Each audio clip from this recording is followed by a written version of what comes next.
Assalamualaikum. Di sini saya Anggela Rantia dari akun Tas Syariah kelas 5D. Di sini saya akan menjelaskan kegiatan PPL saya di Perumda Pedaringan Surakarta. Halo teman-teman, di sini saya akan menceritakan kegiatan apa saja selama minggu pertama di Perumda Pedaringan Surakarta.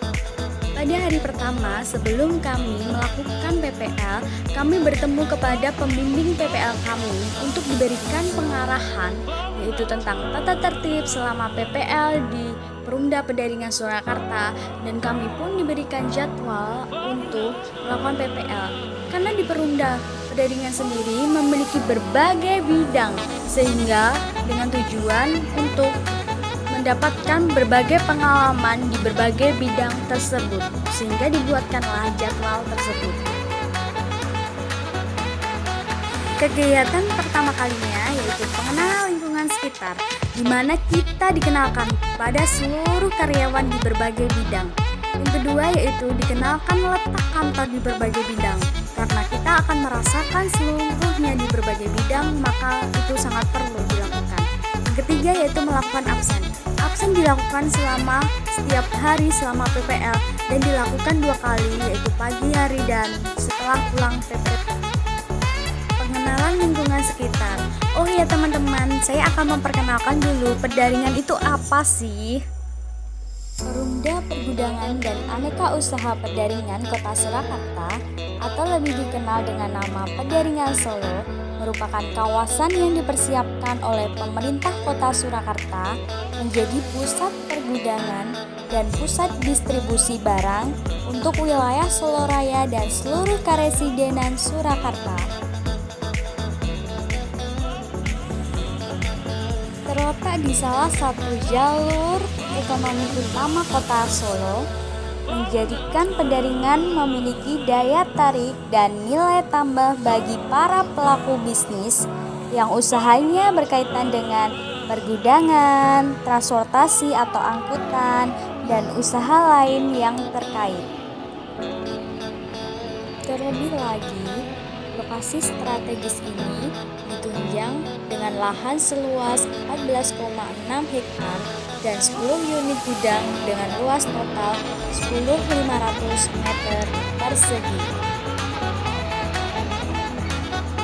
Di dalam Perumda Pedaringan Kota Surakarta ini melayani beberapa output atau layanan. Yang pertama yaitu jasa pergudangan, jasa angkutan barang, jasa perdagangan, jasa SPBU, dan jasa parkir dan sewa ruang.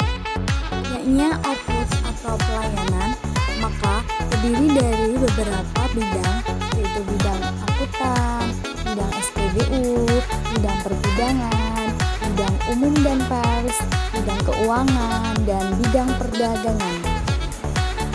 Pada minggu pertama, saya ditempatkan di bidang angkutan.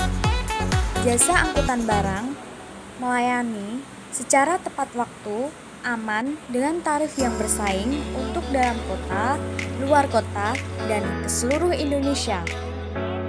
Dalam pelayanan jasa angkutan barang, menggunakan truk keluaran terbaru, melengkapi setiap armada dengan alat pemadam kebakaran, mempunyai pengemudi yang berpengalaman, menjamin ketepatan waktu pengiriman, dan melengkapi setiap armada dengan alat pelacak GPS. Pertama kalinya saya diajari untuk membuat surat jalan.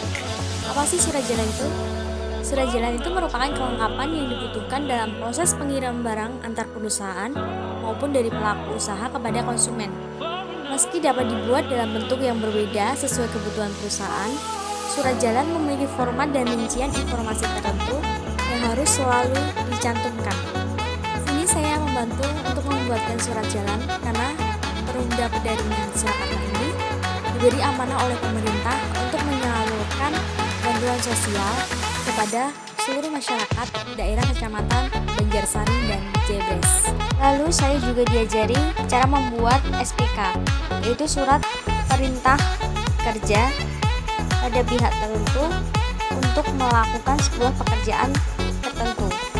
Biasanya surat perintah kerja ini untuk lampiran tagihan atau invoice. Jadi juga bisa digunakan untuk acuan berapa besar tarif yang akan ditagihkan kepada customer. Saya membantu melakukan perekapan invoice yang sudah jadi. Invoice sendiri yaitu alat yang digunakan untuk tagihan antara penjual kepada pembeli.